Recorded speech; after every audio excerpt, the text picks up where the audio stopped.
In a world that screams for your attention, there's a place that invites you to peace. You don't need a building. You don't need a choir. You just need to turn your heart to Air One. Air One. Songs that heal. Lyrics that pray for you when you don't have the words. From Lauren Daigle to Elevation Worship and more. This isn't just radio. It's worship for the everyday. Escape the noise and worship now. Download the Air One app. Ask your smart speaker to play Air One or visit air1.com. Air One. Worship now.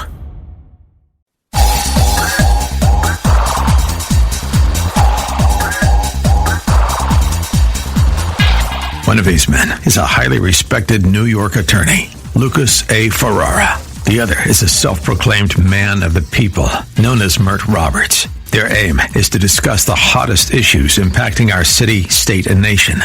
Fasten your seatbelts. Shake it off with Mert and Lucas. Live starts now on AM 970. The Answer. That's a catchy one, Alex. What's that called? All right, this is called Space Fantasy by DJ Pulse 128. Ah, Space Fantasy. How interesting. Given our next guest, Dr. Ranier Zitelmann is a historian, sociologist, and one of the most unapologetically contrarian voices in global economic debates. His new book, Space Capitalism, makes a bold claim. The future of humanity won't be led by governments, committees, or bureaucrats, but by private innovators willing to risk everything to push beyond Earth's boundaries. Zitelmann argues that ambition, competition, and entrepreneurial drive, not regulation, will shape the next frontier. And whether you agree with him or not, his data-driven case is impossible to ignore. He's here to explain why the same forces that built modern prosperity might soon build lunar bases, asteroid mines, and entire off-world economies. Buckle up. This conversation is about to go interstellar. Welcome to the program, Dr. Zitelmann. Hello. Thank you so much for joining us. And I understand you're joining us live from Germany. So God bless you. Yes, thank you. It's true in the morning here. Wow. Well, we truly appreciate your dedication to AM. Doc, what was the moment you realized space would become the next major arena for capitalism? Yes, it was a couple of years ago. And to be honest, people laughed at me when I spoke about space capitalism. What is this? A niche topic? This is irrelevant. But the funny thing is, 3 days after my book was published, New Space Capitalism, there was the biggest IPO in history from SpaceX, and Musk became the first trillionaire, only for a few days or for a week. But so you see, this was the biggest IPO, and of course I feel confirmed, and I think the numbers prove me right. I will give you one important number. Last year, we had 324 rocket launches worldwide, but 165 out of them were SpaceX. So it means if SpaceX were a country, it would be number one, far ahead of China and more than all other countries together. And another number, Musk was able to reduce the launch costs by 95%. And I explain in my book how did it happen, this shift from government-led spaceflight, as we had it a few decades ago, to space capitalism. Was it the lack of it? Let me just ask one question, Mert. Was it the lack of efficiency? What triggered the shift? Because of bureaucracy? Then slow things down? Can you explain it in a nutshell? Yes, this was the way of cooperation between NASA on the one hand and then the companies on the other hand. They had these contracts, they called it a cost-plus contract. It means the companies had to explain how much cost did we have, for example, to build a rocket, and then they could add maybe 10%. But this meant the more costs, the more profit. Absolutely crazy system. And so the costs increased, and Musk and the other private companies, they have another way to cooperate today. They build the rockets how they think they should build it, and they don't sell it to NASA. They sell service, like UPS or FedEx. We bring something from A to B, for example. We bring your astronauts to the International Space Station, or we bring satellite in orbit, and then we charge you this and that. And when we save costs, it increases profits. So you see, today there's an incentive to reduce costs, and in the past there was an incentive to have higher costs. And I think it's the same story that we know. Private entrepreneurship and capitalism is always better than the government. We know it from the last 100 years, where more than 20 socialist experiments failed without any exception. And this is, for me, only another example that capitalism is better than if you try to do things by the government. Amen to that. Mert, you had a question or comment? I'm sorry. I want to ask, so when do you think it would be a national security threat to allow these private companies to be this powerful in terms of to the next frontier? Do you ever see a day where the governments of this world say, all right, they've had their fun, they've made their profits, they've created all these technologies, it's time to treat these just like we do nuclear weapons or whatever, and take them over, because it's dangerous to allow one man to be able to just maneuver like this? Do you ever see the government stepping in and saying, we need this, this is a success? Go ahead. I don't hope so, but of course it can happen. But I don't think that they are too dangerous, because the government, the state, is so powerful that we need private entrepreneurs who are also powerful. This is the difference between capitalist countries and socialist countries. In capitalist countries, you have a powerful government, but you have also powerful entrepreneurs. And in socialist countries, or in China, for example, you have only the old powerful government, and there's no counterweight against it. So, but of course, things like this can happen. But in my book, I tell the story what will be the next things to make money in space, because there's one problem I should explain.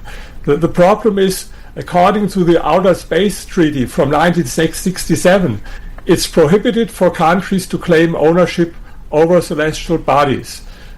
I have no problems with this when it is prohibited for countries, but how is it with private companies? How is it with private persons? I think they should be allowed to claim ownership over land on celestial bodies, because otherwise it will be not possible to finance all these things like Musk's plan, settling Mars or settling Moon or asteroid mining. All these things will not happen without private property, because there's no system on Earth that was successful without private property. Why should something that didn't work on Earth work on Mars or on Moon? And I have the idea in my book, if a company, for example SpaceX, would be able to reach Mars, they should claim ownership, not of the whole planet, but a manageable area, maybe the size of Singapore, and then bring it to the stock exchange, bring it to the New York Stock Exchange, and then it's a great way, then everyone can buy shares, you, me, everyone else, and I think this is much better as it would belong to the government. Yeah, but Doc, don't you think that this puts ownership or more power in the hands of a few? I mean, Musk is already a trillionaire, as you noted, thanks to the SpaceX IPO. Now, if he goes to Mars or the Moon and starts taking over property and claiming that the Moon or parts of the Moon are his, you're giving more power to the few as opposed to the many. First of all, I think he would bring it as a real estate investment trust to the stock exchange, and then he's not alone the owner, but everyone can be an owner. Thousands, hundreds of thousands of people can buy shares in this real estate investment trust. The first thing. And the other thing, to be honest, too much power is always a problem, but I have more fear when politicians and when the government is too powerful. And I think there should be some private people that have also power, because if they don't have power, then the government alone has all the power. And this is what we see in countries like in Russia or in China, where we have Putin or Xi Jinping, who have all 100% power. And I think it's good that in a country like in the United States, there are also billionaires who have also power. Yeah, but you touch on an important issue. How would space capitalism reshape geopolitics here on Earth? So Putin's going to conquer Mars because he's a bully and he wants it. I mean, look what he's done here on Earth. Can you imagine what someone like Putin would do up there?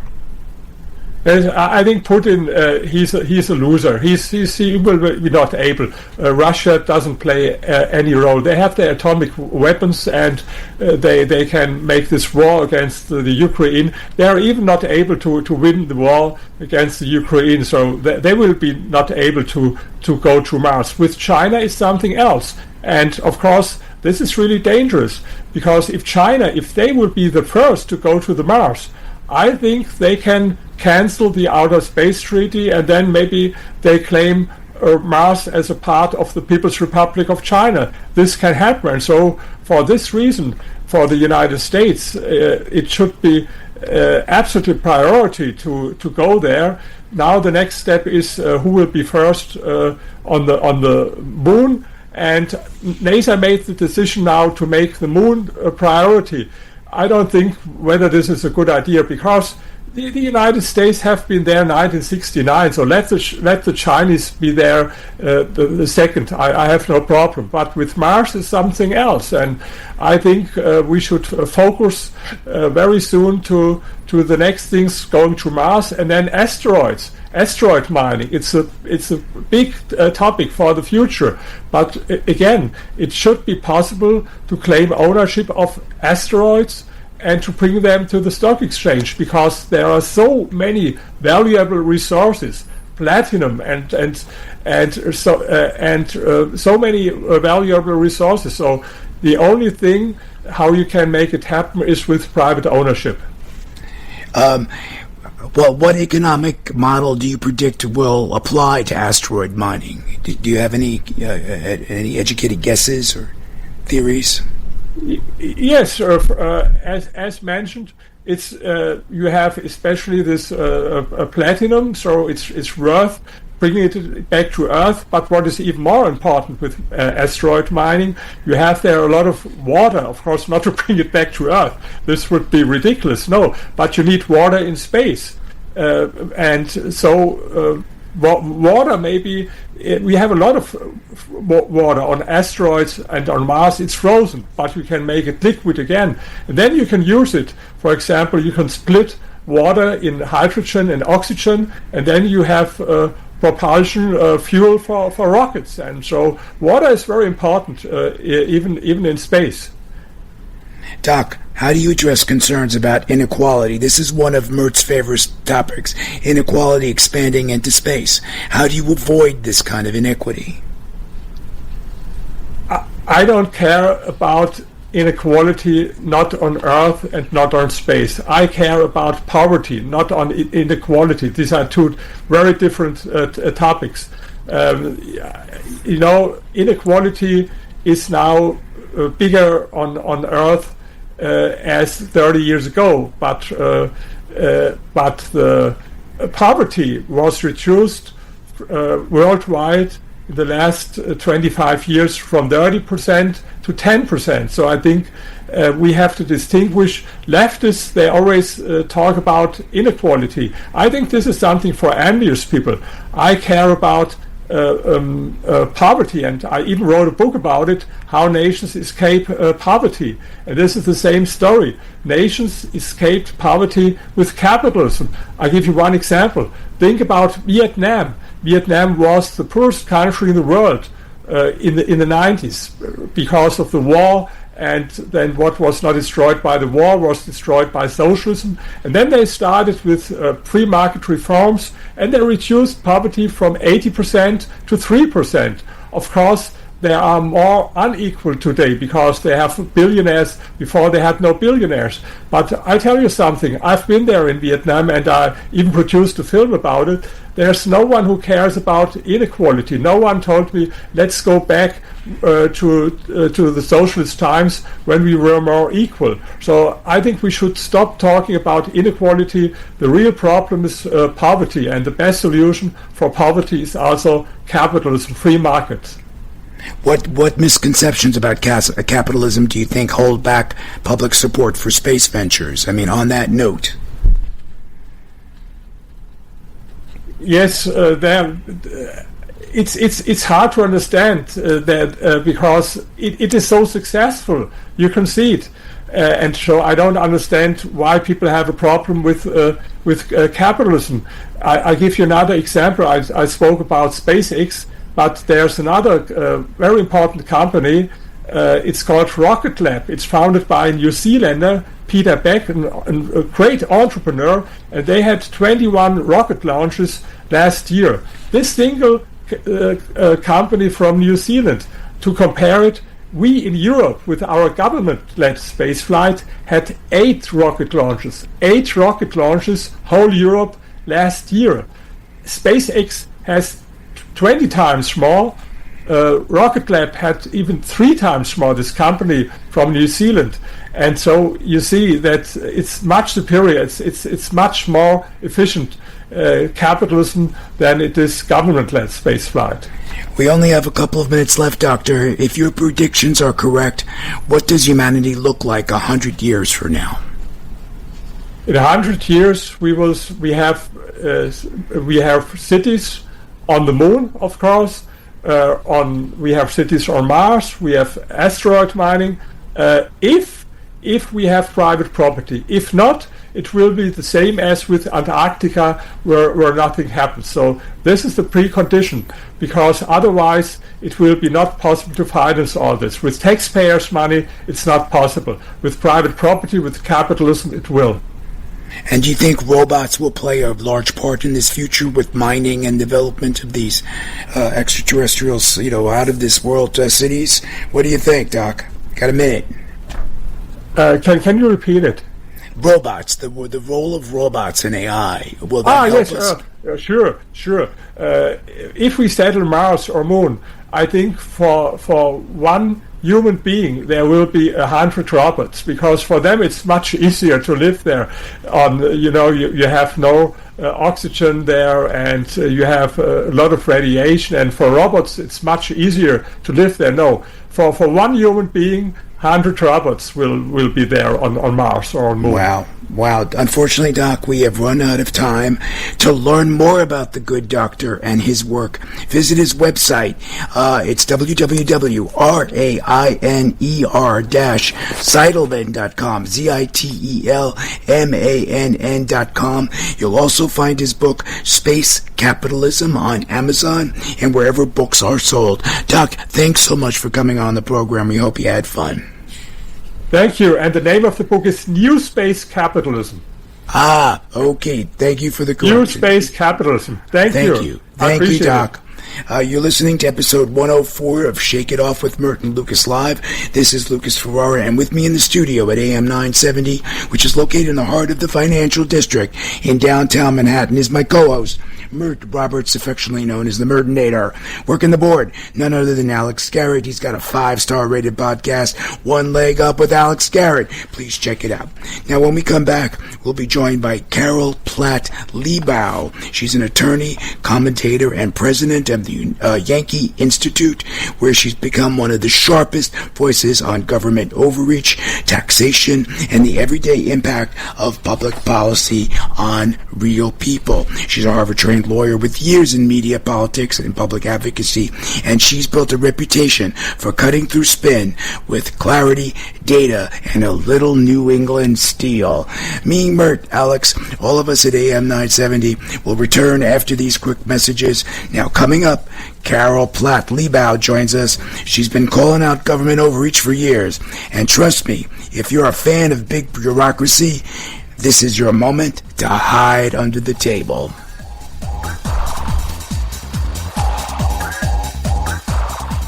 Over the last 30 years, Newman Ferrara, a New York City law firm, has evolved into a national practice focused on real estate, commercial, litigation, civil rights, class actions, and other complex litigation, representing many of the city's largest property owners, managing agents, and thousands of tenants. Newman Ferrara handles some of the nation's most significant class actions and civil rights matters. Newman Ferrara at 55 East 59th Street, New York City. Go online to NewmanFerrara.com. That's NewmanFerrara.com. Listen to the firm's name partner, Lucas Ferrara, every Saturday at 10 a.m. on Dottie Herman's longest-running real estate radio program, Eye on Real Estate on AM 970. A real estate lawyer for 35 years, Lucas is a professor at New York Law School and is also a published author with books on real estate and New York's landlord-tenant law. Tune in Saturdays at 10 a.m. to hear Lucas's unique perspective and advice on Eye on Real Estate. Foundations of Freedom, a look at America's founding principles and the leaders who shaped our nation. March 4th, 1865. The Civil War was nearing its end. The nation was exhausted, divided, and grieving.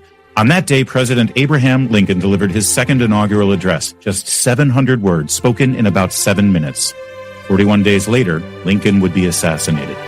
Yet the words he spoke that day still echo through history. In that brief address, Lincoln referenced God 14 times, spoke of prayer, and quoted scripture repeatedly. He reminded Americans that both sides of the conflict shared a common faith, saying both read the same Bible and pray to the same God, and each invokes his aid against the other. Lincoln understood that political division alone could not explain the nation's crisis. More than 160 years later, America still wrestles with division, truth, and our dependence on God. The question is whether we'll remember the wisdom Lincoln left behind. Feel like you're trying to push a boulder uphill wearing skates? If you run or manage a local business today, you're challenged like never before. We get it, and we want to help. We're Salem Surround, and when it comes to marketing, consider us your personal Move You Forward company. In a recent study, we found that 53% of local businesses were classified as novices when it came to designing, implementing, and managing their marketing needs. And that's where Salem Surround truly shines. We're a full-service marketing agency that'll help you increase your customer base by designing incredibly effective plans to reach your consumers day, night, and everywhere they might be. Let us give you an absolutely free audit of your current marketing and what your competition is doing. Our digital sales and support teams are the best in the industry and deliver customized personal service that's second to none. If you're a local business and ready for the next step, Google Salem Surround New York right now. Our experts are ready to help you take your marketing to the next level. Google Salem Surround New York today.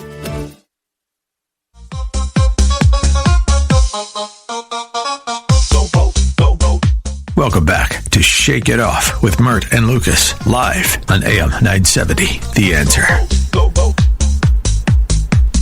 That's a Shake It Off favorite, isn't it, Alex? What's the name of it? Go Vote by Chris Pixar.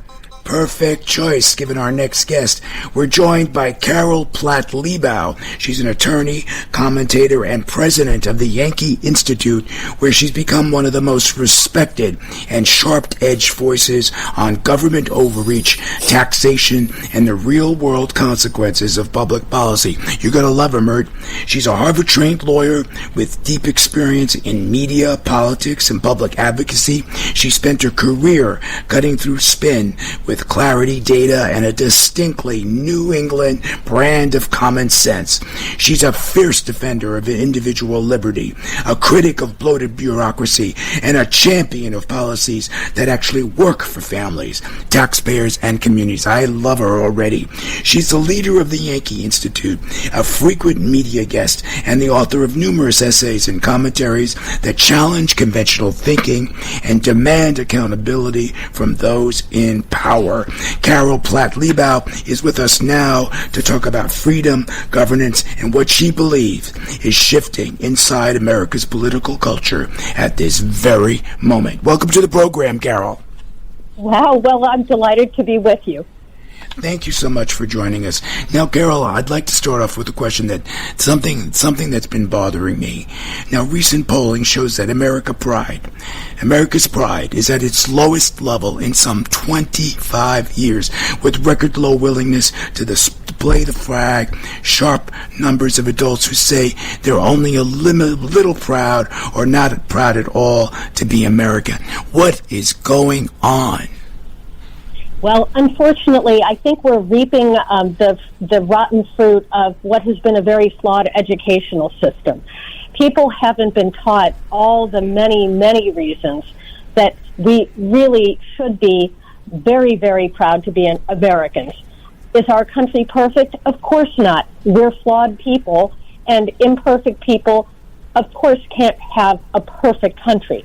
But we have been the beneficiaries of a wonderful founding generation that created a wonderful country. And although imperfect, it is certainly superior to any other system that has ever been devised with a way to correct its imperfections, which our country has always been very good about working to do. Well, let me say, wait, hold on, Luke. Let me ask this, because you brought up a very good point when you said the educational system is flawed.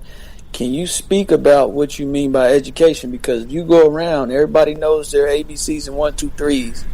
So when we're talking about education, what are you referring to when you say the educational system has failed us? I mean that our history is no longer really being taught correctly. Our history is being taught from really, it's really not overstating it in many cases to say it's being taught from a leftist point of view, that children in a lot of public schools are being taught that America has been the problem rather than the truth, which is that America, while imperfect, has been the greatest engine of prosperity and liberty that the world has ever known. Well, let me ask you this, because they consider me a leftist, but I don't hold that. I don't hold people if you're left or right. I don't hold that against you, because I believe that balance is key to everything. So let me ask you this: why do you feel the conservative movement has had such a hard time keeping up with leftists? What do you think it is about the leftist movement that just makes it so difficult for conservative ideas to be sexy in the classrooms and educational systems that we have in this country? What do you think the breakdown in the Conservative Party has been? Well, I think a big part of the problem has been that the educational establishment has been dominated by the left, as has American culture to a great extent. I agree. Why do you feel like that is, though? Why do conservatives not like to teach or something? Like, what happened? Well, I mean, a lot of the time, public schools are dominated in many cases by academics, and it's a well-known fact that academics often tend to lean left, and right. Or that the people selecting the academics texts, and so you've had, for example, a lot of the academics texts that have been written for children have leaned left, and a lot of the superintendents or other people who have put together curricula have chosen those texts, and a lot of people have had not awakened until relatively recently to the fact that this sort of leftist narrative had pretty thoroughly infiltrated the schools. And when this sort of thing had gone on, and parents objected, of course, then the sort of leftist educational establishment pushed back, and we've seen in a much greater cultural example what happened, for example, when parents pushed back against the sort of trans movement going on in schools, and how the Biden administration, for example, sort of sicked the FBI on these parents. Yeah, it was disgraceful, Carol. It was absolutely disgraceful. So, look, Carol, with socialist political candidates, socialists gaining traction, what is happening to our country? So you talk about the left, you talk about our school systems have failed, our children are failing us, but the rise of socialist candidates, that concerns me. Does it concern you? It does concern me, and again, there are a number of reasons for it, I think. some of which have been that, the people in power have not been able to deliver on some of the promises that they've made, and people feel discouraged. But a lot of the reason is because history isn't being taught. Again, there's nowhere that a socialist or communist system has been put in practice that it succeeded. And all you've ended up with is poverty, misery, warfare, and despair. And that's obvious when you look at the history of the 20th century. You've had communism in China, you've had it in Russia, you've had it in places like Vietnam and Cambodia, and it's the same sad story. The proletariat is promised all kinds of wonderful, glorious things, and they end up being ground down under the merciless heel of totalitarians who end up living very well, while ordinary people are mercilessly treated and starved and deprived of the basic necessities of life along with their dignity. Do you feel like when people are, feel like they don't have a way out and the government creates all these jobs for people to work, do you feel like that's a bad thing and it's forcing people into the state, and then they might have more of a allegiance to taxing because they can keep their jobs and all this stuff? Do you feel like that's an issue? Well, first of all, the government really never creates anything. You and I create all of it through our tax money. The government simply takes our tax money and then gives it away to other people. So I think we're always sort of speaking past each other if we talk about the government ever creating anything. Wow, well said. The government really takes what you and I produce and sort of launders it and then hands it out to other people. Whoa, wait a minute now. So you're saying these are people who are giving other people jobs and they're using the government as a guide? Is that what you're saying? Because it kind of sounds like you can't put that on the government if you have like for instance in New York City, there's a bunch of people getting government jobs because they feel like, hey, this is probably the only way I'll be able to get a pension. The private sector doesn't do that anymore. So you're saying this is not the government we got to put the blame on. You're saying it's the people we got to put the blame on. No, I'm not talking about blaming anyone. But what I'm saying is when you talk about the government giving people jobs, whose money is the government spending? The government didn't create that money. Right. The government took that money from other people.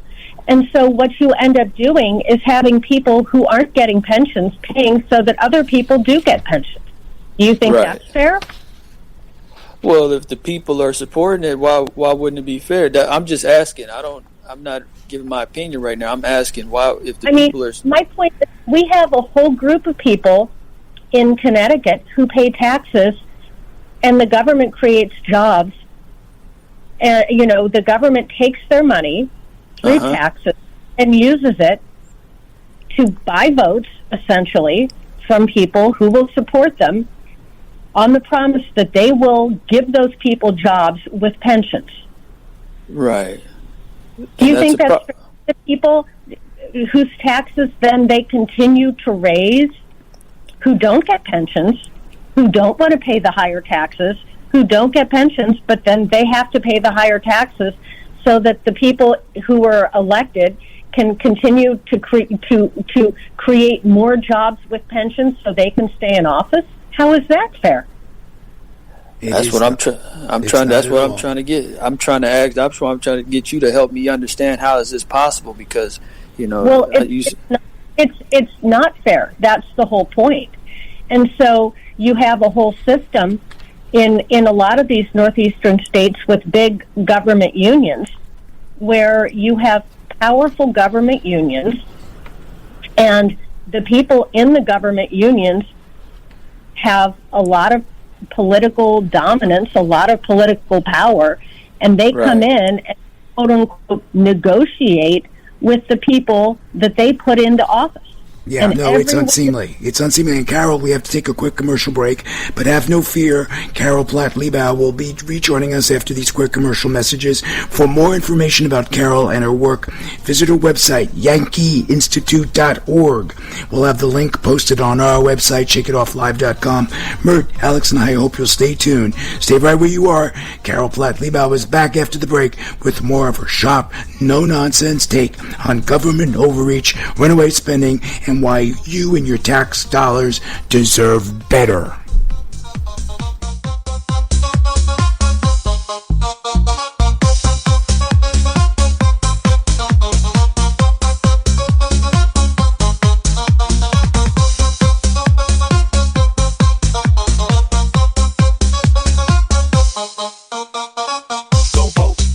Last 30 years, Newman Ferrara, a New York City law firm, has evolved into a national practice focused on real estate, commercial, litigation, civil rights, class actions, and other complex litigation, representing many of the city's largest property owners, managing agents, and thousands of tenants. Newman Ferrara handles some of the nation's most significant class actions and civil rights matters. Newman Ferrara at 55 East 59th Street, New York City. Go online to newmanferrara.com. That's newmanferrara.com. Listen to the firm's name partner, Lucas Ferrara, every Saturday at 10 a.m. on Dottie Herman's longest-running real estate radio program, Eye on Real Estate on AM 970. A real estate lawyer for 35 years, Lucas is a professor at New York Law School and is also a published author with books on real estate and New York's landlord-tenant law. Tune in Saturdays at 10 a.m. to hear Lucas's unique perspective and advice on Eye on Real Estate.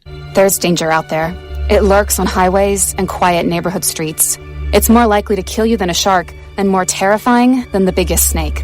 Distracted driving claims lives every day. Every notification, swipe, social post, video, or selfie while driving risks your life. So while you might think public speaking or the zombie apocalypse is scary, what's really terrifying and even deadly is distracted driving. Eyes forward. Don't drive distracted. Brought to you by NHTSA and the Ad Council. This is the sound of captivity. This is the sound of rescue. And this is the sound of freedom. Give Armenia's captive bearers a second chance by supporting International Animal Rescue. Call 508-826-1083 or search The Great Bear Rescue to learn more. Hey, Joe Piscopo, I want to tell you about gold, silver, and Landmark Capital. Over the past 2 years, gold and silver have outperformed all the major stock indexes. That's why a lot of people are rolling over their 401ks, IRA, and the physical gold and silver to take advantage of the protection of performance. And our friends at Landmark Capital can help you do this. Now is the time to move. They make it simple. You'll be educated on the different precious metal markets so you can choose what markets are best for you. That'll put you in the driver's seat, and your retirement will be safe, diversified, and growing. Give Landmark Capital a call, 844-604-2575, 844-604-2575. And when you do that, you could have a free, no-obligation strategy call with Mr. David Fisher, the CEO of Landmark Capital, and his team, 844-604-2575, 844-604-2575, or go online to landmarkgold.com. That's landmarkgold.com.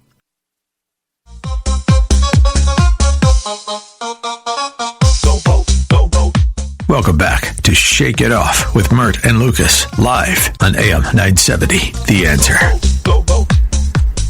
We are joined again by Carol Platt Liebau. She's an attorney, commentator, and one of the clearest voices in the fight for government accountability.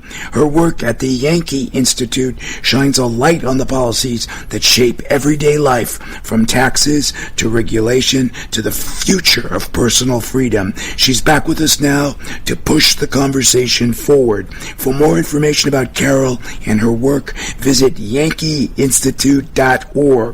We'll post the link on our website, shakeitofflive.com. Now, Carol, you've said that government overreach often hides in plain sight. What's the moment you realize how pervasive that really is? Well, there was no one moment of epiphany, but I think all of us can see it, whether we go to the DMV, whether we look at our IRS tax forms. There's just a lot of government that accompanies us through every moment of really, it feels like many times every moment of the day. Most of the mundane tasks of living have some component of government regulation attached to them. Well, let me ask you this, because you brought this up earlier when you said it's not fair. It's not fair. I'm confused. And with your institute, maybe the work y'all do, why do we allow unfair things to take place? Can you explain this to me? Because I'm having trouble understanding how we do stuff like this when it's so unfair. Well, I'm sorry, what kind of unfair things are you meaning? Well, you said earlier, the government taking money. Well, you said the people, so I'm trying to figure out which one we're going with. Taking money from the people and giving people government jobs is unfair. So how are we getting to this if it's unfair? Where's the incentive? It's a matter of politics. Oh, politics. Yes, I think a lot of things happen in the world that are unfair. I mean, I think that's probably part of the human condition, don't you think? Absolutely. Yep. Absolutely. Yep. So how is it? I think some of it can be remedied. Some of it can be remedied through public policy, and some of it is, again, part of the human condition. Well, you really think the government would go against themselves because is it public policy? Do you mean anti-government policy where the people just come together and say we're not going to do it this way, or are you saying public policy implemented by the government? Well, I'm confused about the question, but I mean, I think people have to decide what kind of public policy they want. And the original question had to do with government, this idea that government creates jobs. And I think it's just important for everyone to understand that really government doesn't, and government really can't create anything. All government can do is essentially collect money from people who do create things and then use that in whatever way the people in power at the moment deem fit. And as citizens, it's up to us to decide whether or not we agree with the purposes that the people in power are using our money for, and if not, then to choose other people who will be more prudent or more intelligent in the way they use our money. But, this idea that people say we want government to give jobs or we want government to, do all these things, the government is simply an instrument of the public, or should be an instrument of the public will. And so government doesn't give anything. Government doesn't make anything. Government takes productive citizens' money and uses it in one way or another. That was Carol. Isn't it just redistribution of wealth? Isn't that basically what it boils down to? Precisely. And then we have to decide if we at least agree with the way the wealth is being redistributed. And, at least when it comes to domestic programs. I think all of us can agree, of course, it makes sense to be taxed for things like national defense. Of course, we have to guarantee a certain standard of living. I mean, we would never want people dying in the streets. We all agree on certain levels. But I think sometimes the leftists in our country get carried away thinking the government actually creates jobs or creates prosperity. And that's just something no government is capable of doing. That's right. I agree with you. Now, as president of the Yankee Institute, your work reaches thousands across Connecticut and beyond. What message resonates most with people frustrated by government inefficiency? Well, it seems that everyone shares the desire that, that government should simply ensure, that everyone should be working to ensure that citizens' lives, that life is affordable, livable, and workable. Amen. That is really what government should be ensuring. That, this idea that government should be equalizing outcomes or ensuring all kinds of higher level situations, the way that people like Mayor Mamdani talks about, none of that makes sense. Government's goals should be simple because that's really all it is supposed to be doing. And if you look at our Constitution, especially with the federal government, it's a document of enumerated powers. It's only supposed to be doing a few simple things. And we run into trouble when people who get elected start promising to do too many things for too many people in too many different ways. And so if they would just sort of commit themselves to making sure that they are not doing anything that gets in the way of citizens' lives being affordable, livable, and workable, it seems that it would circumscribe their power somewhat, but that all of us would be a lot better off. Mert, did you have the last question before we go? Well, you might not have enough time to go into this in full depth, but what age or what time period in your life did you feel like this and decided to go in this direction that you're going? What period in your life may have shaped your views? Well, I was interested in this stuff relatively young, but it was interesting to me to watch the way that actually President Reagan explained a lot of this stuff. And what really resonated with me was the idea that government is not the people's master. It is the people's servant. And I think things get out of whack far too often when we forget this. And it's a problem when government, which is put in place as simply a way to organize the common life of a group of people in a country, when the people who are in the government forget why they are there. And if you look at a lot of what's going on in England, you see what can happen when people who were once a pretty free people have had a government that's gotten a little out over its skis. You have a government knocking on people's doors to tell them what they can and can't say, and getting a little ahead of itself in a lot of ways. And we have been uniquely blessed by having had founding fathers who spelled out not all our rights, but certainly in the Bill of Rights spelled out a lot of very important rights, and not only in the way that our government was structured in terms of having 3 separate branches of government that would be a check on each one of the others, but also in terms of things like freedom of speech, free exercise of our religious rights, and all kinds of the Second Amendment, freedom to bear arms, and a lot of these things explicitly spelled out in a written constitution. And the Constitution isn't telling the people what rights they have. It is limiting the power that the government has. And that's a very important thing for all of us to remember. Carol, unfortunately, we've run out of time. Thank you so much for joining us. For more information about Carol and her work, visit yankeeinstitute.org. We'll post the link on our website, shakeitofflive.com. Thanks for coming on the program. We hope you had fun. It was great to be with both of you. Thanks so much. Thanks so much. Well, my friends, that concludes show number 104. That's 2 full years of live programming. And next week, believe it or not, Mert, will be our 3rd anniversary. May I hear an amen?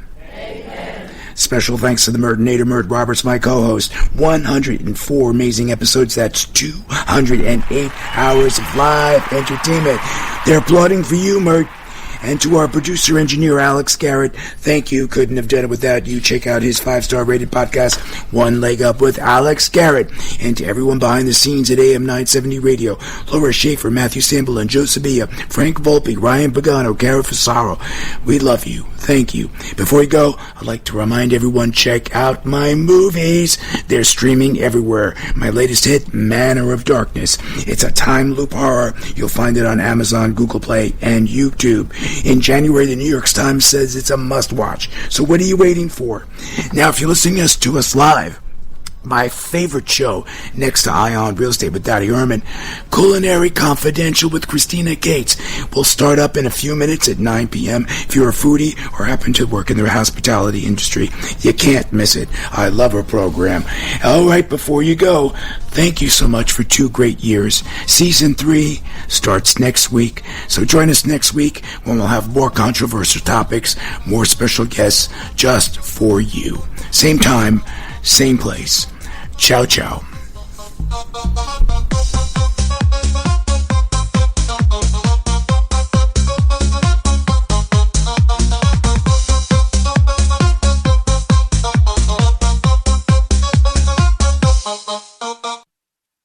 The preceding program is sponsored by Shake It Off Live, LLC. In a world that screams for your attention, there is a place that invites you to peace. You don't need a building. You don't need a choir. You just need to turn your heart to Air One. Air One, songs that heal, lyrics that pray for you when you don't have the words. From Lauren Daigle to Elevation Worship and more. This isn't just radio. It's worship for the everyday.